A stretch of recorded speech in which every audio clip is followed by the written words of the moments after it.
Hi, I'm Michael Rubino, indoor air quality expert, and I'm here to tell you today that you have mold in your fridge water dispenser.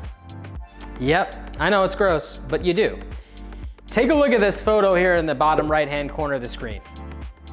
This is what I'm talking about, and this isn't just mold, but it's bacteria too. Does this look appetizing to you? Probably not, but this is in so many fridges across America right now, and we're about to talk through it.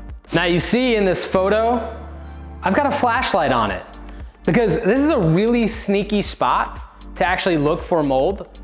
It's something that you really can't see unless you're literally sticking your head up underneath and looking at it and probably shining a flashlight at the same time. The flashlight really works to help you see what's going on there. It illuminates everything that's around it, and I bet you're not gonna like what you see. All right, mold grows in this dispenser because it's a flawed design. So what happens is as water drips out, it has a rubber gasket that stops the flow of water. Can you guess what makes the flow of water? Yes, you got it, when you push that button. So every time I push the button, water flow comes out, and when I take my cup off the button or hand off the button, water flow stops. Well, inside there's a mechanism, it's a rubber gasket that just pushes up and down, depending on if you want to release water or not. And the issue with that is it traps moisture. Any rubber gasket traps moisture. You don't believe me? Go look at a kid's sippy cup sometime and see how much moisture gets trapped in that sippy cup, and you'll find disgusting things like mold and bacteria. Why should you care about this? Because it's a real easy way to get a high dose of mold and the toxins mold can produce, and bacteria and the toxins that bacteria can produce. I mean, it is contaminating the water as you're putting the water into your cup. Same thing goes for the ice dispenser, right? It is contaminating the water, which is contaminating the ice, which is contaminating your entire drink as you put it into your cup. All of that nastiness that you saw in that photo is entering your cup. And it is so small, these particles are so small, 25 to 50 times smaller than what the eye can see. So the glass may look clear, the water may look clear, but you're drinking a lot of mold and potentially mold toxins along with it. Now, one of the first things you're gonna need to be dealing with this is checking the manufacturer's manual, because all fridges and dispensers are all made differently. They all have different parts. They all come apart a little differently.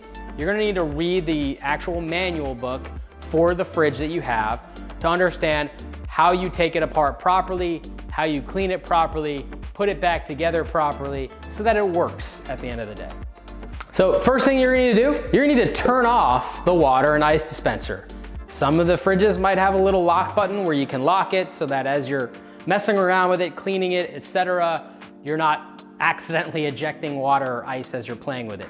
So again, read the manual, but follow those directions, lock it, turn it off, whatever you need to do, because you're gonna need to start taking things apart, cleaning it properly, and you don't wanna accidentally spill water and ice while you're doing so.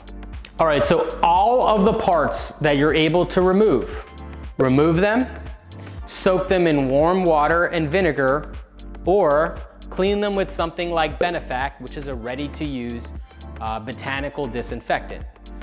If you don't like Benefact for whatever reason, or you have something else on hand, you're looking for an EPA-registered disinfectant that's gonna help you remove and disinfect at the same time all the mold, bacteria, etc. from these tiny pieces of plastic, metal, whatever they may be.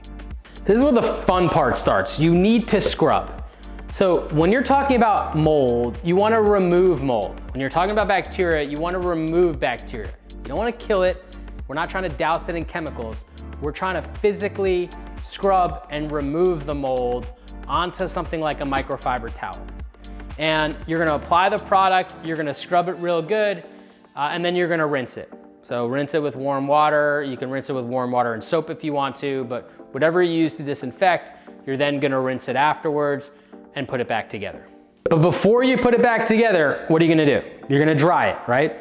We don't wanna trap more moisture after we've just cleaned it, because of course, when we clean it, we're gonna be adding some moisture.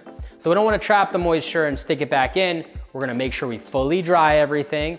Use your towel, dry everything up, make sure it's dry, and then put it back together following the manufacturer's specifications. All right, and then your fridge also has a water line that attaches from the unit to the water supply line. There is a water line. You need to clean that water line every 6 to 12 months. How many of you are today's day old when you just learned that for the first time?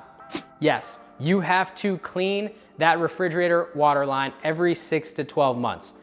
So if you're raising your hand right now because you've never cleaned it, now's a good time to figure out how do you clean that thing. Again, you have to read the manual. Unfortunately, every fridge is different, and make sure you clean that water line.